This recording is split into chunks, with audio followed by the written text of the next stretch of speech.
Hello dear students, आप सब लोग कैसे हैं। उम्मीद करते हैं कि आप लोग स्वस्थ होंगे और अपनी पढ़ाई कर रहे होंगे। हम लोग अपने प्रीवियस लेक्चर्स में जो पढ़े हुए थे वो हमारा था नॉन ऑर्गेनाइज्ड इंडोक्राइन ग्लैंड्स के बारे में, जिसमें हम लोगों ने 4 तरह के पर्टिकुलर जो नॉन ऑर्गेनाइज्ड इंडोक्राइन ग्लैंड्स है उसको हम लोगों ने स्टडी कर लिया था। जिसमें हमारा जो सबसे पहला था वो था किडनी के बारे में था, दूसरा लीवर के बारे में था, तीसरा हार्ट के बारे में था और चौथा जो हमारा था प्लेसेंटा के बारे में था। तो उसको हम लोगों ने स्टडी कर लिया था। किडनी में मैंने आपको बताया था कि इसकी जो वर्जिन होती है वो मेजोडर्मल होती है। यहाँ से 2 तरह के हार्मोन्स होते हैं, जिसमें मैंने आपको इरेथ्रोपोएटिन हार्मोन्स के बारे में, कैल्सिट्रॉल्स हार्मोन्स के बारे में और एक एंजाइम्स होता था जिसको हम लोगों ने रेनिन का नाम दिया। इसके बारे में हम लोगों ने स्टडी कर लिया था। दूसरा मैंने आपको लीवर बताया था। लीवर भी जो सिक्रीट करता है 3 तरह के पर्टिकुलर हार्मोन्स को, जिसको हम लोगों ने स्टडी किया था। सोमैटोमिडिन था, दूसरा जो था इरेथ्रोपोएटिन था और तीसरा जो था एंजियोटेंसिनोजेन था। और तीसरा जो था हमारा हार्ट के बारे में हम लोगों ने स्टडी किया था।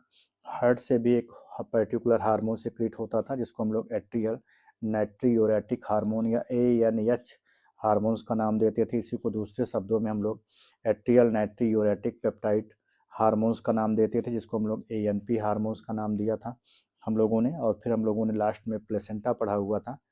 प्लेसेंटा से भी हमारे हार्मोन्स जो थे, मैंने आपको बताया था 3 हार्मोन्स को अपने को याद रखना है। एक ह्यूमन कोरियोनिक गोनाडोट्रोपिन हार्मोन्स के बारे में, एक रिलैक्सिन हार्मोन्स के बारे में और एक ह्यूमन प्लेसेंटल हार्मोन्स के बारे में। 2 मैंने कॉमन बताया था, एस्ट्रोजन एंड प्रोजेस्टेरोन हार्मोन्स के बारे में। तो ये हम लोगों ने इसको स्टडी कर लिया था। अब हम लोग उसके आगे डिस्कस करते हैं। जो आपका 5वां पार्ट था वो था हमारा गैस्ट्रो इंटेस्टाइनल ट्रैक्ट के बारे में। अब यहाँ पर गैस्ट्रो इंटेस्टाइनल ट्रैक्ट लिखा गया है, तो इसका मतलब यहाँ पर अपने को देखने को मिल रहा है कि यहाँ पर स्टमक, गैस्ट्रो मतलब जो हो गया स्टमक हो गया और इंटेस्टाइनल का मतलब क्या हो गया, हमारा स्मॉल इंटेस्टाइन हो गई। अब स्टमक और स्मॉल इंटेस्टाइन के बीच में एक पार्ट आता है जिसको हम लोग डिवाडिनम का नाम देते हैं कि हमारा क्या होता है, डिवाडिनम होता है। डिवाडिनम की बात करें तो डिवाडिनम जो होता है as a part of small intestine, ये हमारे स्मॉल इंटेस्टाइन का पार्ट होता है जो कि प्रेजेंट होता है posterior part of the stomach. जो स्टमक का जो पोस्टीरियर पार्ट होता है वहाँ पे क्या होता है, ये प्रेजेंट होता है। हमने तीनों हार्मोन्स को अलग अलग लिखा हुआ है। तीनों हार्मोन्स का मतलब स्टमक से सिक्रिएट होने वाले हार्मोन, डिवाडिनम से सिक्रिएट होने वाले हार्मोन, एज वेल एज जो हमारा स्मॉल इंटेस्टाइन होता है उससे सिक्रिएट होने वाले हार्मोन्स को मैंने तीनों को अलग अलग लिखा हुआ है। अब सबसे पहले हार्मोन्स की हम लोग बात करते हैं, वो हमारा क्या होता है, गैस्ट्रिन हार्मोन्स होता है। गैस्ट्रिन जो हार्मोन्स होता है वो secreted by GJ cell. It mean जो गैस्ट्रिक सेल्स होती है वहाँ से क्या होता है, सिक्रेट होता है। वो भी कहाँ से, जो पाइलोरिक ग्लैंड होती है। क्यों? क्योंकि अपने को देखने को मिलता है कि जो हमारा स्टमक होता है वो 3 पार्ट से मिलकर के बना हुआ होता है, जिसमें हमारा कार्डियक स्टमक होता है, दूसरा फंडिक स्टमक होता है और तीसरा जो होता है पाइलोरिक स्टमक होता है। तो जो पाइलोरिक ग्लैंड्स होती है वहाँ से क्या होता है, अपने को देखने को मिलता है कि जो हमारा गैस्ट्रिन हार्मोन्स होता है वो वहाँ से सिक्रेट होता है। और सबसे स्पेशल जो फंक्शंस देखने को मिलता है गैस्ट्रिन हार्मोन का, ये क्या करता है, स्टिमुलेट करता है किसको, गैस्ट्रिक जूसेस को। कि जो हमारे स्टमक में प्रेजेंट जो गैस्ट्रिक जूस होते हैं उसको स्टिमुलेट करता है ताकि वहाँ से क्या हो, जो हमारे पर्टिकुलर एंजाइम्स हो वहाँ से क्या हो, रिलीज हो। एक ही आपको स्टमक से याद रखना जिसको गैस्ट्रिन बोलते हैं। दूसरा डिवाडिनम की बात करते हैं। डिवाडिनम की बात करें तो सबसे पहला हार्मोन सेक्रेटिन होता है। ये बहुत इंपॉर्टेंट है क्योंकि आपका जो PGT और TGT का एग्ज़ाम हुआ था उसमें ये कई बार पूछा गया था। ये 2004 में भी पूछा गया है, 2013 में भी पूछा गया है। साथ ही साथ इन केस में जो PGT 2005 का एग्ज़ाम हुआ था उसमें भी ये क्वेश्चन पूछा गया है कि सिक्रेटिन कहाँ से सिक्रीट होता है। तो अपने को सिंपल याद रहे कि डिवाडिनम से सिक्रीट होता है। इसका सबसे स्पेशल जो फंक्शंस होता है, ये स्टिमुलेट करता है पैंक्रियाज को। ये पैंक्रियाज को स्टिमुलेट करता है ताकि हमारा जो पैंक्रियाज है वो क्या करे, पैंक्रियाटिक जूस को क्या करे, स्टिमुलेट करे। जब ये पैंक्रियाटिक जूस को स्टिमुलेट करेगा तो वहाँ से पैंक्रियाटिक एमाइलेज, पैंक्रियाटिक लाइपेज, ये सारे जो पर्टिकुलर हार एंजाइम्स होते हैं वो क्या होते हैं, यहाँ से रिलीज होते हैं। नेक्स्ट देखने को मिलता है पैंक्रियोजाइमिन। पैंक्रियोजाइमिन की बात करते हैं तो ये भी क्या करता है, पैंक्रियाज को स्टिमुलेट करता है ताकि वहाँ से जो हमारे पर्टिकुलर एंजाइम्स हैं वो क्या हो, वहाँ से रिलीज हो। नेक्स्ट की अगर हम लोग बात करते हैं तो वो हमारा होता है कोलियोसिस्टोकाइनिन।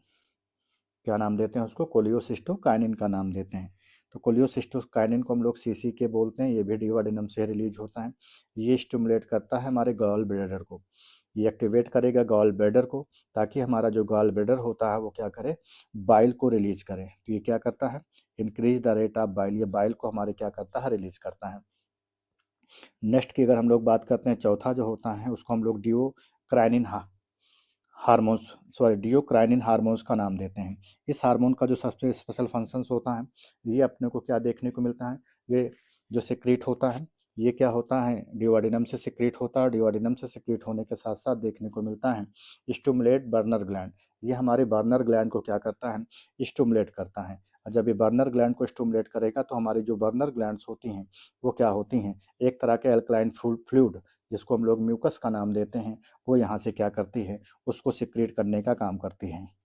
नेक्स्ट की अगर हम लोग बात करते हैं तो हमारा क्या होता है, स्मॉल इंटेस्टाइन। तो ये तो था हमारा पूरा का पूरा ड्यूodenum से, जिस ड्यूodenum में हम लोगों ने 4 तरह के पर्टिकुलर हार्मोन्स को स्टडी किया, जिसमें सेक्रेटिन था, पैंक्रियोजाइमिन था, कोलियोसिस्टोकाइनिन था, डियोक्राइनिन था। ये 4 तरह के हम लोगों ने ड्यूodenum से स्टडी किया। एक हमारा जो था उसमें हम लोगों ने देखा स्टमक से। अब हम लोग आते हैं स्मॉल इंटेस्टाइन से। तो स्मॉल इंटेस्टाइन से अपने को कितना देखने को मिल रहा है कि 3 तरह के जो पर्टिकुलर यहाँ से हमारे हार्मोन्स होते हैं वो क्या होते हैं, रिलीज होते हैं। जिसमें सबसे पहला जो है वो क्या है, इंटीरोक्राइनिन। हम लोग इंटीरोक्राइनिन की बात करते हैं तो इंटीरोक्राइनिन जो होता है वो स्टिमुलेट द इंटेस्टाइनल म्यूकोसा, जो हमारे इंटेस्टाइनल म्यूकोसा होती है उसको क्या करता है, वो स्टिमुलेट करता है, ताकि जो हमारे इंटेस्टाइनल जूस होते हैं जो कि प्रेजेंट होते हैं हमारे इंटेस्टाइनल म्यूकोसा में, वो वहाँ से क्या हो, रिलीज हों। नेक्स्ट की बात करते हैं तो वो हमारा होता है हार्मोन इंटीरोगैस्ट्रॉन। इंटीरोगैस्ट्रॉन जो होता है इसका सबसे स्पेशल फंक्शंस होता है retard the secretion of gastric juice, retard बोल दीजिए या इनहिबिट बोल दीजिए, inhibit secretion of gastric juice of gastric gland. ये क्या करता है कि गैस्ट्रिक जूस की सिक्रीशन को क्या करता है, ये कम करता है। नेक्स्ट हमारा जो होता है वो हमारा होता है बिलिकिन्स, विलिकाइनिन। विलिकाइनिन की बात करते हैं, स्टिमुलेट मूवमेंट ऑफ बिलाई फॉर इंक्रीज्ड एब्जॉर्प्शंस।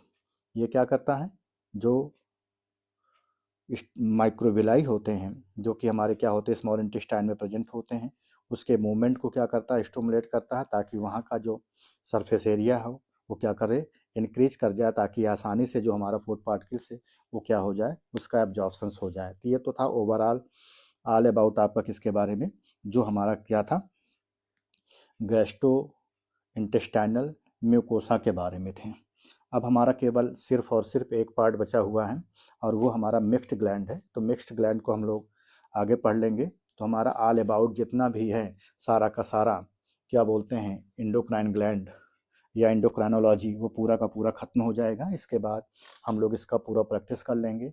जितने क्वेश्चंस आपके प्रीवियस एग्जाम्स में पूछे गए हैं वो तो मैंने ऑलरेडी इसमें डन ही कर दिया है, लेकिन उसको एक बार में हम लोग और भी स्टडी कर लेंगे कि कितने क्वेश्चन जो हैं आपके एग्जामिनेशन पॉइंट ऑफ व्यू पूछे गए हैं। और हमारे जो अभ्यर्थी, जो भी हमारे स्टूडेंट पुराने हैं या जो भी नए स्टूडेंट्स जुड़ रहे हैं, उनको अगर हमारा चैनल पसंद आ रहा है, जो हमारा सेशन है अगर उनको वो पसंद आ रहा है, तो आप उसमें अपने कमेंट को भी दें।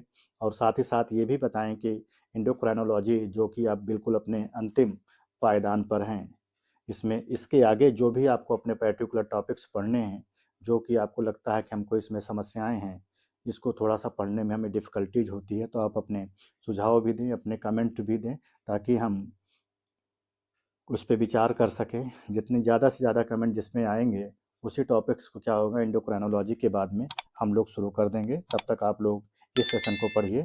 धन्यवाद। जय हिंद।